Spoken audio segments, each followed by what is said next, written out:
M Q M بھی ضمنی election سے دستبردار۔ مسلم لیگ نون اور پیپلز پارٹی کے بعد ایم کیو ایم نے بھی ضمنی الیکشن میں حصہ نہ لینے کا اعلان کر دیا ہے۔ وزیر اعظم شہباز شریف نے ملکی معاشی مسائل کے پیش نظر ضمنی الیکشن میں حصہ نہ لینے کی درخواست کی تھی، تاہم اس سلسلے میں 2 روز سے ایم کیو ایم رابطہ کمیٹی کا اجلاس جاری تھا۔ اجلاس میں تمام اراکین رابطہ کمیٹی نے رائے دی کہ ملک معاشی مسائل سے دوچار ہے۔ ذرائع کے مطابق رابطہ کمیٹی نے کہا کہ ان حالات میں الیکشن لڑنا کسی بھی صورت درست عمل نہیں ہے۔ پی ڈی ایم کی جانب سے نشستوں پر انتخابات کو فضول مشق قرار دیا جا رہا ہے۔ یہ نشستیں اسپیکر قومی اسمبلی راجہ پرویز اشرف کی جانب سے پاکستان تحریک انصاف کے اراکین اسمبلی کے استعفوں کی منظوری کے بعد خالی ہوئی ہیں۔ حکمران اتحاد کی جانب سے ایک مشترکہ بیان میں اس فیصلے کی وضاحت کی توقع کی جا رہی تھی، لیکن ابھی تک ایسا نہیں کیا گیا۔ اس فیصلے سے قبل ہی پاکستان مسلم لیگ نون نے ضمنی انتخابات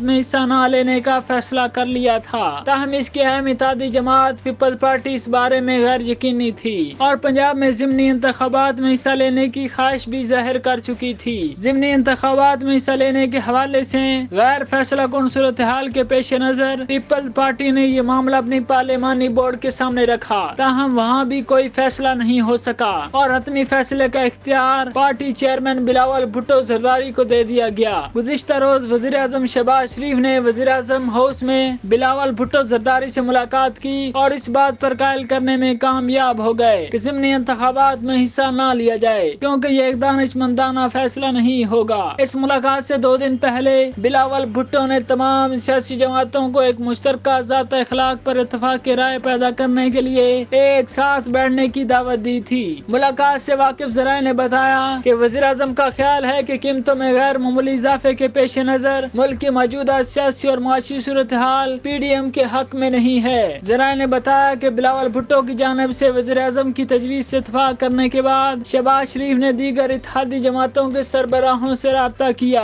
اور انہوں نے بھی وزیر اعظم کے نقطہ نظر سے اتفاق کیا اور اس حوالے سے مشترکہ بیان جاری کرنے کا فیصلہ کیا۔ الیکشن کمیشن نے مارچ میں قومی اسمبلی کی 86 نشستوں پر ضمنی انتخابات کرانے کا فیصلہ کیا تھا، جس کے بعد اپریل میں قومی اسمبلی کے مزید حلقوں پر ضمنی انتخابات کا امکان ہے، لیکن لاہور ہائی کورٹ نے الیکشن کمیشن کو قومی اسمبلی کی 43 خالی نشستوں پر ضمنی انتخابات کرانے سے روک دیا، لہٰذا الیکشن کمیشن صرف 40 نشستوں پر انتخابات کرائے گا۔ اسپیکر قومی اسمبلی راجہ پرویز اشرف نے رواں ماہ پی ٹی آئی کے 113 ارکان کے استعفے منظور کر لیے تھے، جن میں جنرل نشستوں کے 86 ارکان شامل تھے۔ الیکشن کمیشن نے 17 اور 20 جنوری کو ان میں سے 35 اور 25 جنوری کو 43 دیگر کو ڈی نوٹیفائی کر دیے تھے۔